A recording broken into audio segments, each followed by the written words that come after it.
Amén. Gracias por esos cantos y esas palabras al Señor. Es cierto, queremos su presencia. Amén.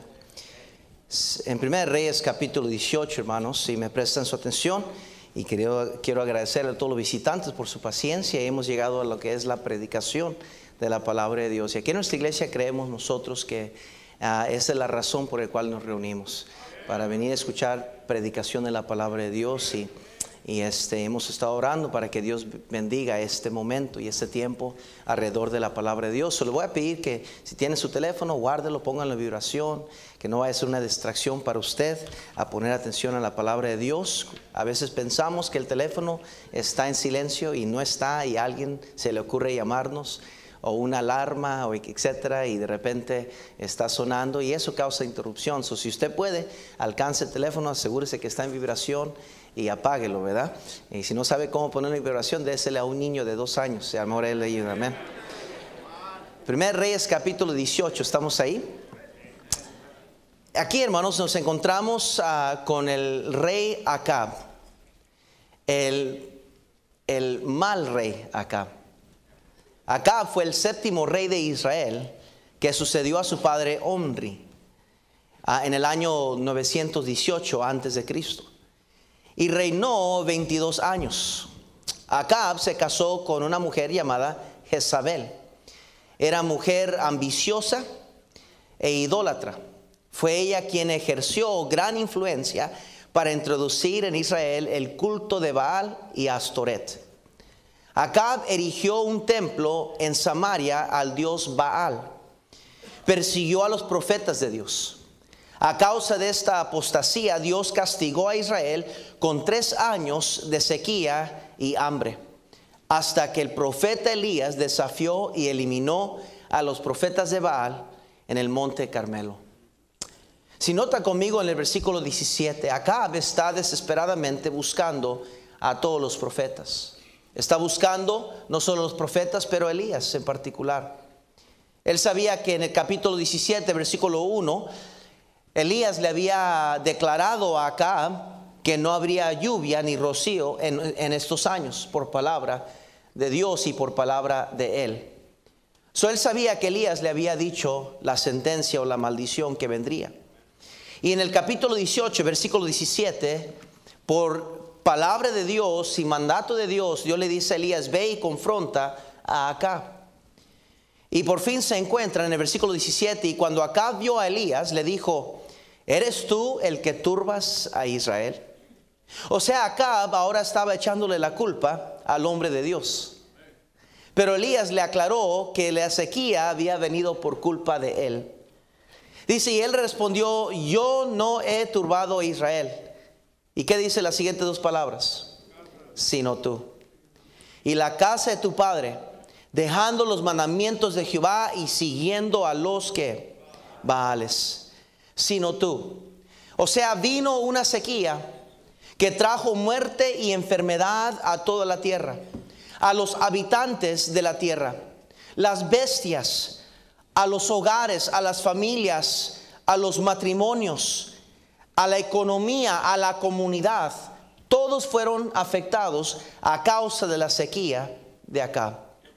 Todos sufrieron a causa de la sequía de Acab. Estaban todos bajo la misma maldición por culpa de uno: la sequía de Acab. ¿Qué sequía hay en su vida en esta mañana? ¿Qué ha llegado por culpa no de alguien más, sino su culpa?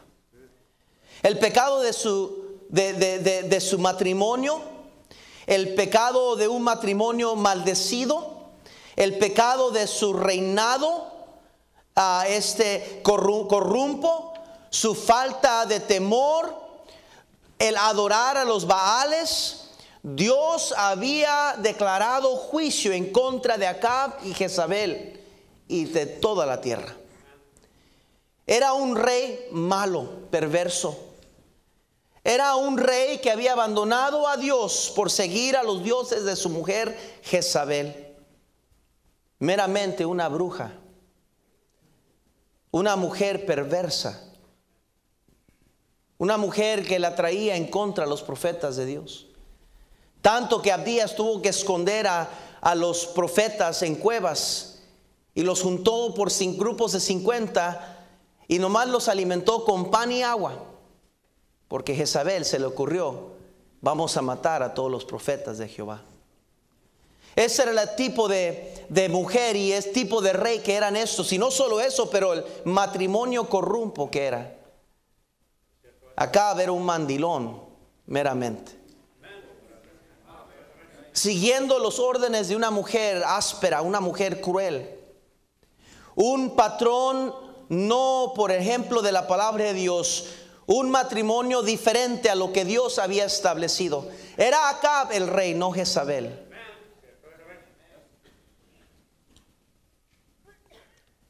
Dios había cerrado los cielos a causa de un hombre. Dios sí puede cerrar los cielos. En 2 Crónicas 7:14 Dios lo aclara y dice: si Jehová cerrare los cielos. Dios puede cerrar los cielos de bendición. Ahora esta historia no termina en sequía. Dios bendijo de nuevo y regresó la lluvia. Y deje de recordarle que la lluvia es bendición de Jehová. La bendición y sanidad a la tierra había regresado. ¿Qué sucedió? ¿Qué es lo que Elías hizo? Que Dios abrió los cielos de nuevo y la bendición comenzó a llegar a todos una vez más. Si necesitamos algo, hermanos, necesitamos las lluvias de bendición.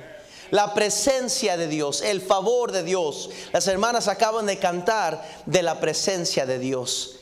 Que Dios refresque nuestras tierras una vez más. Que nuestros matrimonios sean refrescados. Que nuestros hogares vuelvan a agarrar vida y salud. Que nuestra iglesia una vez más tenga el favor de Dios, su presencia. ¿Cómo nos hace falta las lluvias de bendición? ¿Qué es lo que hizo Elías? ¿Qué es lo que se tomará para que la sequía cese? ¿Qué es lo que Dios está buscando para volver a regresar la bendición a nuestras vidas? Yo sé que a veces en la vida, hermanos, las cosas no salen como uno espera.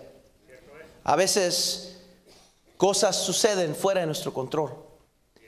No podemos controlar el corazón de alguien más. A duras penas controlamos nuestro propio corazón. Si es que podríamos decir eso.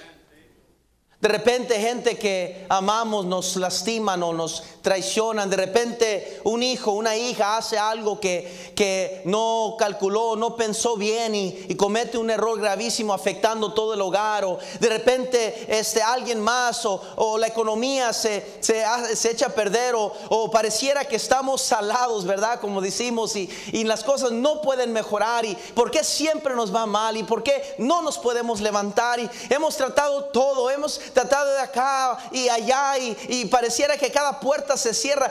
¿Y qué es lo que nos pasa? Y a veces la vida es así. Damos vueltas que nunca pensamos que íbamos a dar. Ninguna pareja que está aquí comenzó su matrimonio y pensando que iban a fracasar. Todos pensaron que iba a ser la persona para el resto de su vida. Ninguna persona, ninguna mamá, ningún papá pensaron que al tener sus hijos que iban a quizás a tener un problema serio o hasta perder la vida de un hijo. Nadie nunca piensa en lo difícil y lo peor que puede traer la vida. Pero a veces la vida toma su curso, independientemente de lo que nosotros queremos o planeamos. A veces que cosas suceden que no tenemos control. Pero hay veces que la sequía viene por culpa de nosotros. A veces no podemos echar la culpa al presidente. No podemos echarle la culpa a la economía. No podemos echarle la culpa a un pastor que no fue responsable o diligente. La sequía a veces viene por nuestra culpa. ¿Cómo es que Dios permitió otra vez que la lluvia viniera? ¿Qué es lo que sucedió en esta historia? Hermano, cuando viene una sequía y las consecuencias de una sequía son drásticas. No nomás es decir, oh, no llovió, sino que todo es afectado. La tierra se vuelve áspera y dura. No importa cuánto la preparas y le tiras a semilla o tratas no crece y no crece por nada. Y cuando la tierra comienza a secarse y no hay fruto, pues entonces comienza a afectarse los alimentos de la casa. La gente comienza a enfermarse por no comer bien, por no tener una dieta normal. Y no solo la salud, pero ahora el estado emocional de un hogar. Comienzan a tener preocupaciones y afanes que antes no tenían, porque antes de seguro pues iba a salir el fruto de la tierra y íbamos a poder sostenernos por la ganancia de eso. Pero ahora, ¿cuál fruto? ¿Cómo vamos a pagar los impuestos de la propiedad?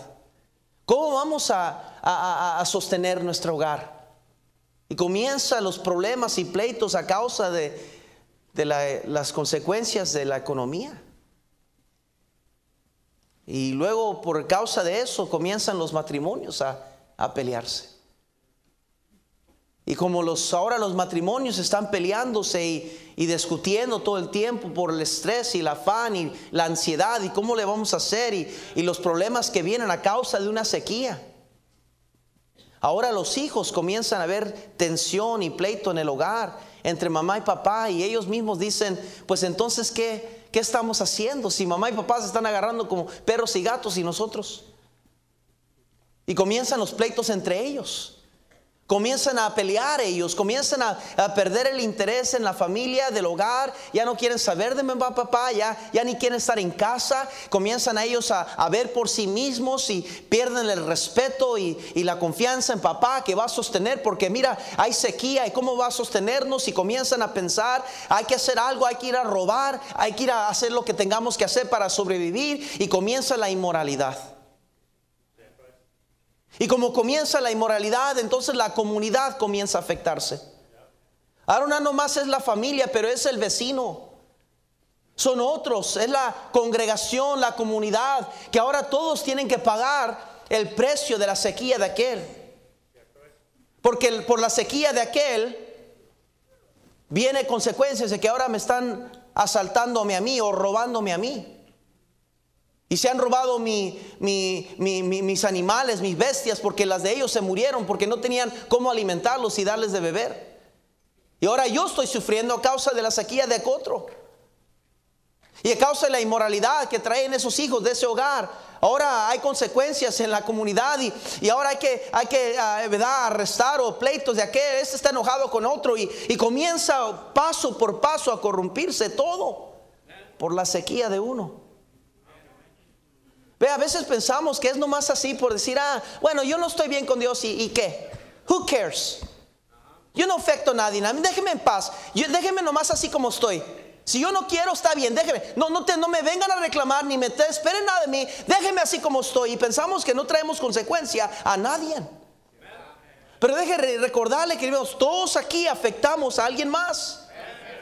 Quiera usted admitirlo o no, su pobreza y su sequía espiritual afecta a alguien más.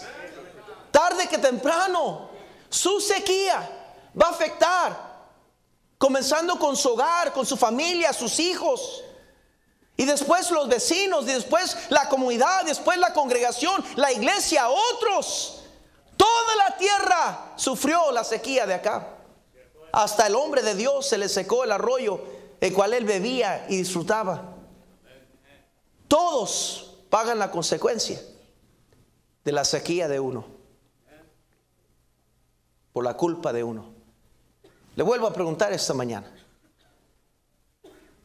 ¿qué sequía hay en su vida? ¿Cómo está su matrimonio? ¿Hay ríos de agua viva?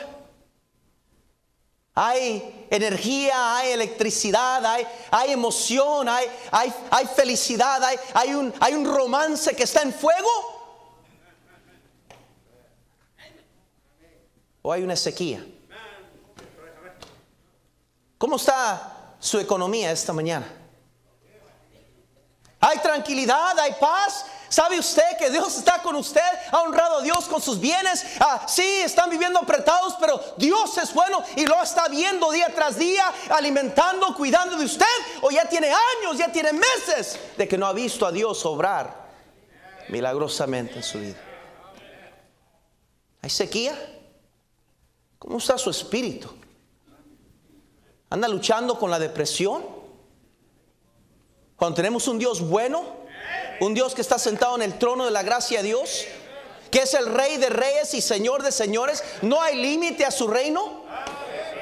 No hay cosa difícil para Dios. Él mismo dice: yo soy Jehová, ¿habrá algo difícil para mí? Pero con usted sí, ¿verdad? Porque su vida es tan miserable que no vale ni la pena seguir viviendo, ¿verdad, hermana, hermano? ¿Cómo está su sequía?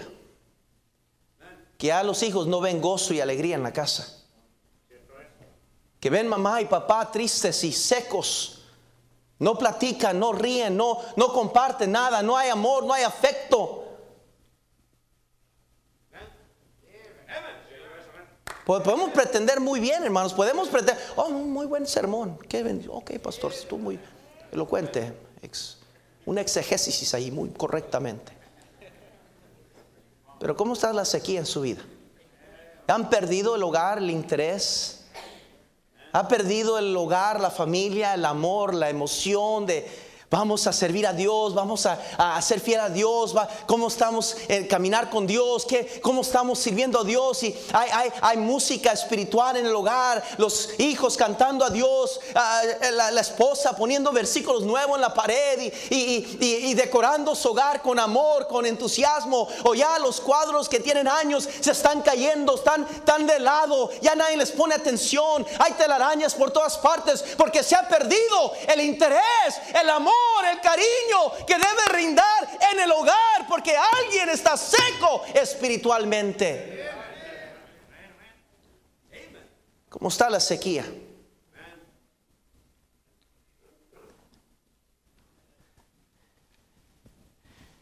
¿Qué es lo que sucedió pues entonces? ¿Cómo puedo arreglar este asunto de la sequía? ¿Qué es lo que tiene que suceder para que la sequía cese y las lluvias de bendición regresen otra vez? Oh, hermanos, ¿cuántos no quisiéramos garantizar que las lluvias de bendición sigan viniendo? Yo no sé usted, hermano, pero yo quiero y anhelo sobre toda cosa que las lluvias de bendición sigan cayendo, hermanos. Oh, no somos merecedores, todos les fallamos a Dios. No hay hogar perfecto, no hay familia perfecta, no hay hombre, mujer perfecta. Todos le fallamos a Dios, pero todos aquí, mi hermano, sin duda alguna, estoy seguro que venimos en búsqueda del favor de Dios en nuestra vida. Entonces, ¿cómo lo podemos lograr? Lo que yo encuentro en esta historia es que hubo alguien que se paró por Dios, predicó la verdad y tuvo valor y la convicción de pararse por lo correcto. En el versículo 17, Acab le demandó a Abdías, le dijo: mira, tú dile a Acab que hoy me voy a enfrentar con él. Él no se fue a esconder en ninguna cueva. Le digo: si me anda buscando, dile que lo vamos a confrontar hoy. Mira, aquí lo espero. Este es mi número de teléfono, este es mi código, este es mi lugar. Aquí vivo, que se venga, que se deje venir. Tuvo valor para confrontar al mandilón, al rey Acab. Este mundo se ríe de Dios y del cristianismo. El pecado no tiene restricciones. A lo malo le dicen bueno y lo bueno le dicen malo. Lo que Dios está esperando es que alguien decida pararse por la verdad, pararse por lo correcto, tomar una posición espiritual y decir: yo y mi casa serviremos a Jehová. Si se humillare mi pueblo, dice Dios, sobre cual mi nombre es invocado, y oraren y buscaren mi rostro y se convirtieren de sus malos caminos, y escuche bien, entonces yo iré desde los cielos y perdonaré sus pecados y sanaré su tierra. Ahora estarán abiertos mis ojos y atentos mis oídos a la oración de este lugar. Oh, mi hermano, vivimos en días donde este mundo va de mal en peor. Y no hay, cada día más se escuchan de cristianos que abandonan la fe, abandonan la palabra de Dios, abandonan sus iglesias, abandonan lo que es correcto. Cada día más, mi hermano, hay apostasía, hay herejía, hay falsedad, hay una predicación falsa del evangelio, un evangelio corrupto que está haciendo perder a multitud de personas. Y lo que hace falta, mi hermano, es que cristianos nos paremos por lo correcto, que comencemos a vivir correctamente, que demos un testimonio, que prediquemos el testimonio de Cristo de salvación, porque no hay otro nombre que es digno de eso, mi hermano. Vayan corriendo a 2 Timoteo, por favor. 2 Timoteo, corriendo ahí, por favor. En el Nuevo Testamento, 2 Timoteo, Dios le dice a Timoteo a través de Pablo en el capítulo 3, le dice en el versículo 1, por favor: también debes saber esto, Timoteo, que en los postreros días vendrán tiempos peligrosos, porque habrá hombres amadores de sí mismos, ávaros, vanagloriosos, soberbios, blasfemos, desobedientes a los padres, ingratos, impíos, sin afecto natural, implacables, calumniadores, intemperantes, crueles, aborrecedores de lo bueno, traidores, impetuosos, infatuados, amadores de los deleites más que de Dios, que tendrán apariencia de piedad, pero negarán la eficacia de ella. A estos, ¿qué dice? Porque de estos son los que se meten a las casas y llevan cautivas a las mujercillas, cargadas de pecados, arrastrados por diversas concupiscencias. Estas siempre están aprendiendo y nunca pueden llegar al conocimiento de la verdad.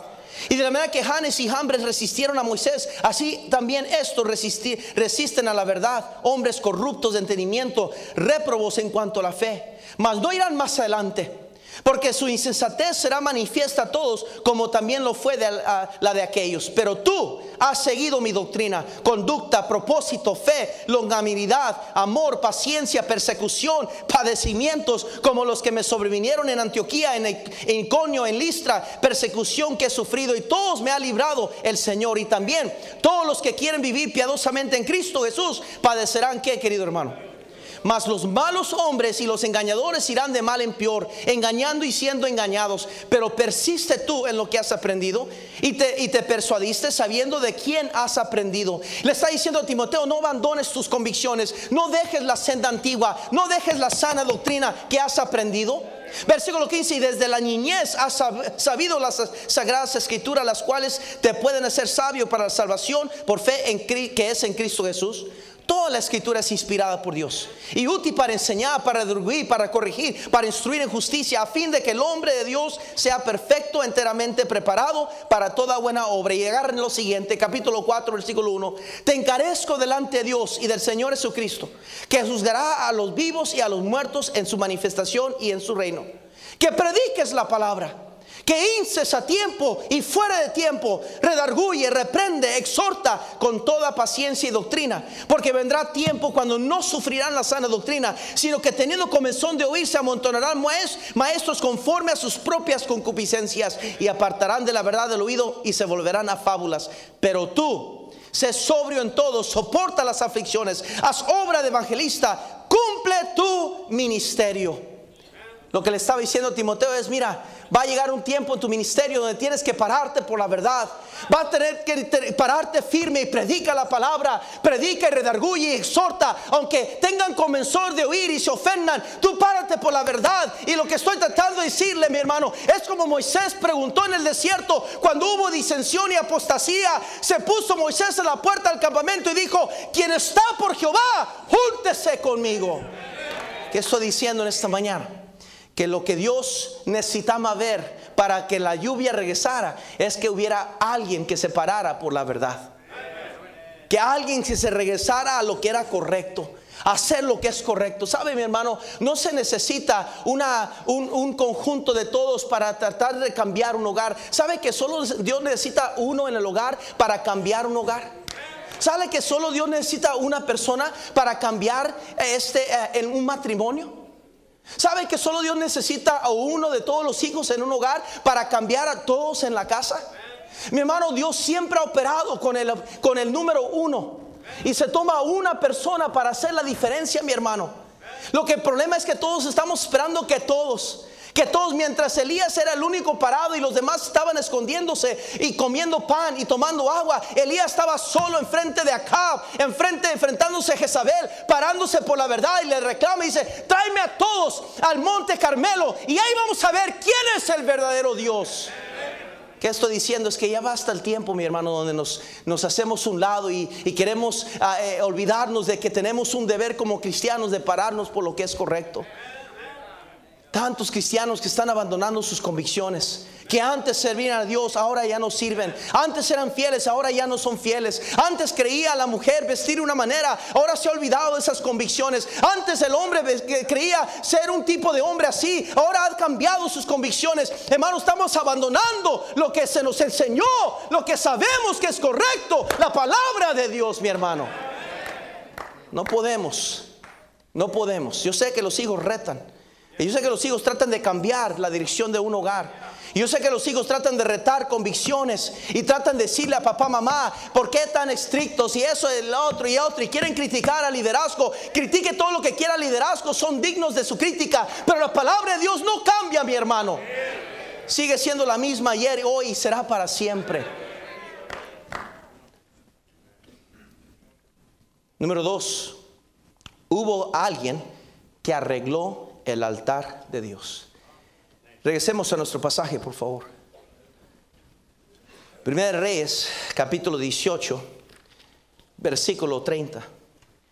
Cuando se juntaron todos los profetas de Baal y comenzaron a ellos a hacer su show, y agarraron su altar y comenzaron a poner fuego y a clamar a su Dios, a matar sus becerros y todo lo demás que estaban haciendo. Elías estaba a su lado nomás mirando, y miraba cómo se hacían locos, se hacían su show y su carisma y todo lo que hacían, y todo el baile y todo lo que hacían. Y Elías se quedaba atrás diciendo: a ver, échenle más, a ver, mire, bailen más, grítenle, al amor está dormido su Dios, al amor no pagó el bill del celular. Y comenzó a ver que estos profetas de Baal no les contestaba. Y cuando ellos terminaron de hacer todo su show, dice la Biblia que Elías, en el versículo 30, entonces dijo Elías a todo el pueblo: acercaos a mí. Y todo el pueblo se acercó. Y él, ¿qué dice? Arregló el altar de Jehová, que estaba, ¿qué? Arruinado. Dice: y tomando Elías 12 piedras conforme al número de las tribus. Me gusta esa palabra, conforme. Me gusta esa palabra, conforme. En nuestros días, mi hermano, hay mucha libertad, libertinaje en el cristianismo. Ya todo el mundo quiere ignorar y olvidar lo que se nos ha enseñado. Queremos reinventar la rueda cuando no se puede reinventar. A mí me gusta el cristianismo que es conforme a algo. Me gusta, y usted puede criticarme lo que quiera, está bien, no soy digno de crítica. Pero Dios nos dice que debemos de pedir por las sendas antiguas. Dice el versículo 31: y tomando Elías 12 piedras conforme al número de las tribus de los hijos de Jacob, el cual había sido dada palabra de Jehová, diciendo: Israel, será tú que edificó con las piedras un altar en el nombre de Jehová. Después hizo una zanja alrededor del altar que cupieron 2 medidas de grano, dice. Preparó luego la leña y cortó el buey en pedazos y los puso sobre la leña. Y dijo: llenad 4 cántaros de agua y derramadla sobre el holocausto y sobre la leña. Y dijo: hacedlo otra vez. Y otra vez lo hicieron. Dijo aún: hacedlo la tercera vez. Y lo hicieron la tercera vez.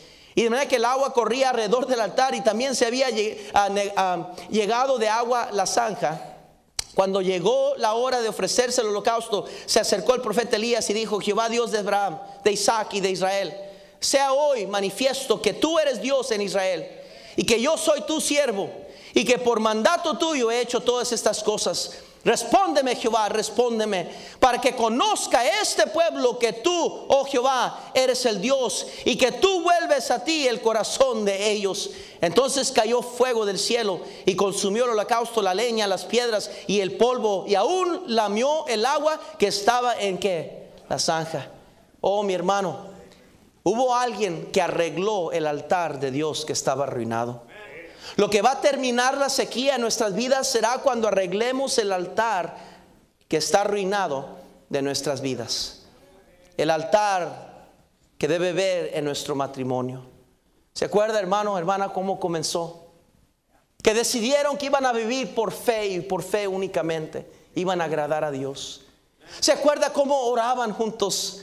¿Se acuerda cómo leían la Biblia y cómo caminaban con Dios y querían la bendición de Dios? Ahora están demasiado ocupados y demasiado afanados por responsabilidades y trabajos. Ya los problemas de los hijos surgen. Ahora los afanes de la vida y no tenemos tiempo, ni la confianza, ni el acercamiento a nuestro cónyuge. Hay una división y lo sabemos y queremos pretender que no lo hay. Pero el altar del matrimonio, el altar del hogar está arruinado. El altar de nuestra familia. ¿Se acuerda cuando tenía altar familiar? ¿Se acuerda cuando podían tomarse la mano y orar juntos? ¿Se acuerda cuando compartían sus peticiones y decían, no somos perfectos, pero como familia nos vamos a agarrar de la mano de Dios y no hay nada ni nadie que nos puede hacer algo? Si Dios con nosotros, ¿quién contra nosotros? ¿Se acuerda los dulces momentos de los altares? Pero esos altares ya están arruinados. ¿Se acuerda? El altar personal que usted tenía con Dios. Aquel lugar que usted frecuentaba a solas con el Señor. Aquel sillón, aquella esquina, aquel árbol, aquella banca, aquel parque que usted caminaba sola. ¿Se acuerda, hermana, hermano? Aquel altar que usted cultivaba y limpiaba cada día y atendía, porque era donde Dios le hablaba a usted. Era donde Dios y usted platicaban y cogía fuerzas y agarraba ánimo de nuevo y podía enfrentar los problemas de la vida. A pesar de los problemas, usted tenía ánimo porque tenía un altar que estaba arreglado. ¿Se acuerda, querido hermano, el altar de servicio a Dios que tenía? Dice la Biblia que Elías arregló el altar. No mandó a alguien más que lo arreglara. Él arregló el altar. ¿Se acuerda, hermano, hermana, cuando usted tenía las manos metidas a la obra del Señor? ¿Se acuerda, hermana, hermano, cuando usted, nadie lo detenía? Cuando usted estaba en fuego para Dios. Cuando no había trabajo ni necesidad o problema que lo pudiera detener a usted, que estaba enamorado de servir a Dios, estaba tan lleno de agradecimiento de lo que Dios había hecho en su vida, estaba enamorado de la iglesia, enamorado de servicio a Dios, enamorado de hacer algo para Dios, algo grande, y pensar tan humildemente que Dios pudiera usar su vida. Era algo incomprensible. Se humillaba y derramaba lágrimas reconociendo: Señor, no soy digno que me uses, pero lo miraba a Dios obrar y usar en la vida, traer un visitante, verlo pasar, ser salvo y bautizado. Hermana, ¿cuándo fue la última vez que Dios lo usó? Sí. ¿Cuándo fue la última vez que enseñó a sus hijos que es verdad? Dios es digno de nuestro servicio, de nuestra entrega, a pesar de que tengamos que comer pan y agua, pero hay que honrar a Dios con nuestra vida. Pero ese altar se ha arruinado. Y por eso la sequía, porque a Dios no podemos engañar con la mediocridad que le ofrecemos. Ya en Dios solo pensamos cuando llega el fin de semana. Pero de lunes a viernes es mi vida, mis responsabilidades, mi deber, mi dinero, mi familia, mi derecho. Mientras ese altar está arruinado.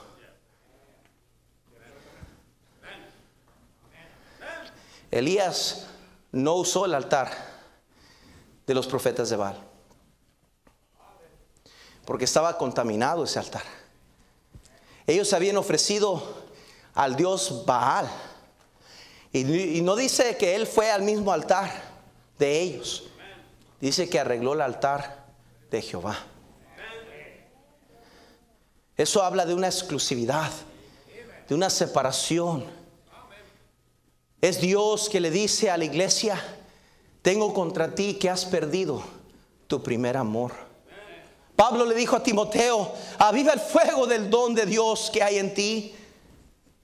Los altares que en una vez estaban fuertes y funcionando y quemando ardientemente para nuestro Dios están hoy en día arruinados, abandonados. El problema más grande de nuestros días, la razón por la cual hay sequía espiritual en nuestra tierra, en nuestro hogar, en nuestras iglesias, es por falta que el altar de Dios está arruinado, abandonado. Dios está solito ahí esperando que alguien venga y le ofrezca culto, que lo adoren a Él en espíritu, en verdad. Pero ese altar está arruinado. Podemos aparentar todo lo que queramos, lucir como cristianos y llegar cuando nos toca llegar. Pero a Dios hay que adorar en espíritu y en verdad. Cristo le dijo a la iglesia: tengo contra ti. Podrás ser un tremendo, haz esto y haz lo otro y haz acá, y todos te reconocen por todo lo bueno que haces, pero yo sé que tú has perdido tu primer amor. Ya ni siquiera vienes a la iglesia por amor a mi nombre. Viene a la iglesia por compromiso, religiosamente. Pero hemos perdido el amor. ¿Cómo pretendemos vivir sin la bendición de Dios? Ignorando la verdad de que los altares de Dios en nuestras vidas están arruinados. Dios nos dice que busquemos primeramente el reino de Dios y su justicia, y todas las demás cosas os serán añadidas. Dios es el Dios fiel, justo. No hay nada que hagamos para Dios, dice Dios, que es en vano. Todo lo que hacemos para Él será reconocido. Dios va a cuidar, Dios va a suplir, Dios va a ser fiel. ¿Se nos ha olvidado eso? Mientras nos afanamos tanto de tener una vida feliz y en paz, hemos dejado y abandonado los altares de Jehová. ¿Se acuerda? No podía pasar un día, 2 días, y algo comenzaba a pasar en su corazón. Y usted decía: ¿qué me pasa? ¿Por qué no estás pasando tiempo con Dios? ¿Qué te pasa? ¿Por qué te quejas tanto? ¿Por qué tu actitud ha cambiado? Tú sabes, si pasa usted por aquel lugar, aquel rinconcito, o aquella sala, o aquel sillón, y usted sabe que era allí donde usted y Dios se hablaban y platicaban, era allí donde usted derramaba lágrimas, donde usted y Él compartían los más secretos del corazón que solo Él podía escuchar, y usted se quebrantaba de corazón y ahí se agarraba. ¿Se acuerda, hermano? Aquellas noches que no podía ni dormirse porque sabía que la presencia de Dios estaba allí y quería derramar todas sus cargas, todas sus peticiones, y ahí se recordaba orar por todo el mundo porque sabía que Dios le estaba dando de su tiempo. ¿Se acuerda aquel altar, hermana, que usted se levantaba de sus rodillas cantando un canto dulce al Señor? Porque sabía que Dios estaba con usted y Dios le amaba a usted. Y Dios le dijo en su Biblia, ¿se acuerda, hermana? Cuando tenía un librito de notas y usted anotaba ahí los mensajes y las cosas que Dios le hablaba a usted. Y tenía como una carta de amor en su mano donde circulaba y subrayaba. Y Dios y usted pasaban un dulce tiempo. Oh, no había niño, no había lloro, no había queja en el hogar que podría sustituir otras o derrumbar el espíritu dulce que Dios le había dado a usted. ¿Se acuerda, hermana? Cómo veía una sonrisa en su rostro, cómo veía gozo y alegría, cómo leía su Biblia, cómo buscaba a Dios. ¿Se acuerda cómo oraba por su esposo? ¿Se acuerda cómo oraba y creía que Dios iba a hacer algo con sus hijos? ¿Se acuerda, hermana, cómo usted le pedía a Dios por sus hijos? Y le pedía al Señor por su niña, por su niño, que guardaran la senda antigua, que creyeran en Dios como usted creía en Él, y que no resbalaran en sus convicciones, y oraba por ellos. ¿Se acuerda el celo, el amor, el interés? Ahora ya nomás es una rutina. Los hijos vienen siguiendo atrás de usted como si fueran nomás patitos siguiendo a la mamá pato, nomás haciendo lo que siempre nos hemos hecho. Pero no hay una sinceridad, no hay un quebrantamiento. ¿Cuándo fue la última vez que usted vio lágrimas salir de los ojos de alguien de su familia? a causa de la predicación de la palabra de Dios. ¿Cuándo fue la última vez que los hijos atestiguaron que Dios había obrado en el corazón de mamá, que Dios había obrado en el corazón de papá, que lo miraron ver, que Dios bajó del cielo y obró en nuestra vida y quebrantó a mi papá y quebrantó a mi mamá, y mira, están reconciliándose y es verdad, Dios es verdadero? Pero ese altar ya está arruinado. Ha colectado telarañas, polvo, tierra, desatendido, y ahí está, y sabemos dónde está, pero seguimos pretendiendo que todo está bien, porque sobrevivimos con los halagos y las opiniones de los demás, en vez de qué es lo que Dios piensa de nosotros. Esta sequía paró porque hubo uno que arregló el altar de Jehová. Para terminar, esta sequía cesó cuando hubo alguien que trató con el pecado.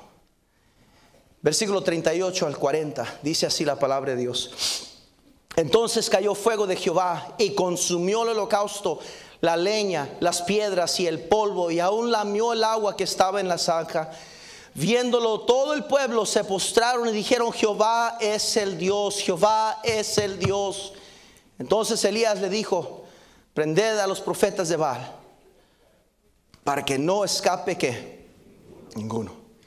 Y ellos los prendieron y los llevó Elías al arroyo de Sison, y ahí ¿qué dice que hicieron? Los degolló.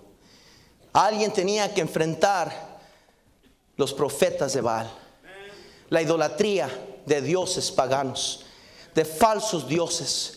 La incredulidad en Dios abundaba, la blasfemia rendía, la falta de temor ardía en sus corazones, odio en contra de Dios. En Romanos capítulo 1, no vamos a ir por tiempo, pero estamos viviendo en días donde a lo malo le dicen bueno y lo bueno le dicen malo. No hay quien haga lo bueno, no hay ni siquiera uno, dice la palabra de Dios. El pecado está destruyendo nuestras vidas, nuestras familias. Está estorbando las lluvias de bendición que Dios quiere para nuestras vidas. Dios nos ha prometido una vida abundante. ¿Por qué no estamos abundando? ¿Por qué la enfermedad espiritual? ¿Por qué no hay fruto? ¿Por qué qué es lo que está pasando? Dios quiere que destruyamos el pecado de nuestras vidas. Así como José corrió del pecado y la tentación. ¿Dónde están los cristianos que corremos del pecado? Pero le digo, el problema más grande de hoy en día es que todos tenemos un pecadito ahí que estamos manteniendo. Jesús le dijo: si tu ojo es ocasión de caer, sácalo. Si tu mano es ocasión de caer, córtala, dijo Dios. Lo que estaba diciendo Dios es: así debemos de tratar con el pecado. Sea algo en su vida que es pecado y usted sabe que es pecado, dice Dios: córtalo. Trata con el pecado. Si es rencor, hermana, hermano, si es amargura, es pecado. Si es falta de perdón, es pecado. Si es malicia, si es el chismear, si es el criticar, si es la sequía espiritual, la falta de caminar con Dios, la indiferencia espiritual, la apatía, ha dejado de servir a Dios, ha dejado de ser obediente a Dios, cualquiera que sea su pecado. Si es un pecado horrible de infidelidad, de pecado de perversidad, de las malas palabras, de quizás ha regresado a tomar cerveza o licor, quizás ha regresado al vómito del pecado en su vida. Yo le ruego en el nombre del Señor que deseche ese pecado, córtelo de su vida, porque mientras usted vive en ese pecado va a haber una sequía, no va a venir lluvias de bendición, Dios no va a escuchar la oración, Dios no va a bendecir mientras usted no trate con su pecado. Debemos de tratar así con el pecado que nos asedia, dijo el escritor de Hebreos, despojándonos de todo peso y de pecado que nos detiene. Es el pecado, la sequía que condena al pecador al infierno. Es el pecado que lleva una alma al infierno. Es el pecado que detiene las lluvias de bendición de Dios en nuestras vidas. 1 Reyes 18:41 dice la Biblia ahí, para terminar. Entonces Elías dijo a Acab: sube, come y bebe, porque una lluvia grande se oye. Entonces vino la lluvia, pero no sino antes que hubiera alguien que se parara por Dios, que hubiera alguien que arreglara el altar, que hubiera alguien que tratara con el pecado que había en el campamento.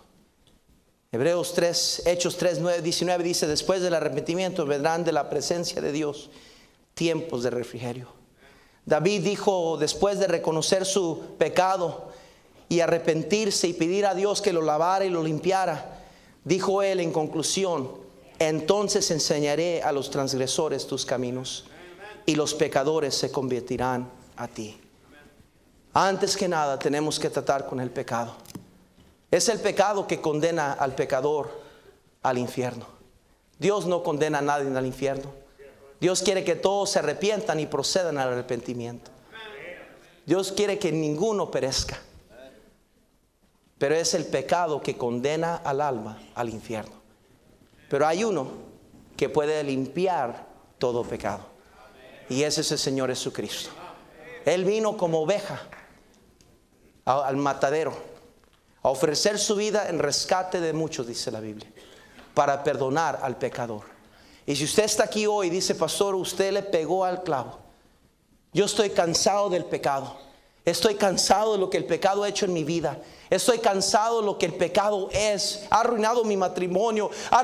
Está arruinando mis hijos. Ya estoy cansada, ya estoy cansado. El pecado ha rindado. Ya no hay un altar a Dios. Creemos en Dios, pero estamos lejos de Dios. ¿Qué puedo hacer, pastor? ¿Qué podemos hacer? Comience por hacer lo correcto. Crea en Cristo como su Salvador. Y reconozca que usted es un pecador, una pecadora rumbo al infierno, y que necesita de un Salvador. Y ese Salvador es Cristo Jesús. Ahí es el comienzo. Dice la Biblia que cuando vinimos a Cristo, he aquí las cosas viejas pasaron, todas son hechas nuevas. Ese es el primer paso. Si usted está aquí y es cristiano y hay una sequía en su vida espiritual, yo le ruego, hermano, ¿no será que ya es tiempo que alguien, comenzando con usted, se pare por lo correcto y haga la raya y digan: los que están por Jehová, párense aquí? ¿No será que tiene que arreglar un altar que ya está arruinado, que ha descuidado? ¿Algo ha pasado con usted? ¿No será que hay pecado en su vida que necesita arrepentirse hoy y decir: Señor, basta ya, hasta aquí? Padre Santo, bendice la predicación de tu palabra.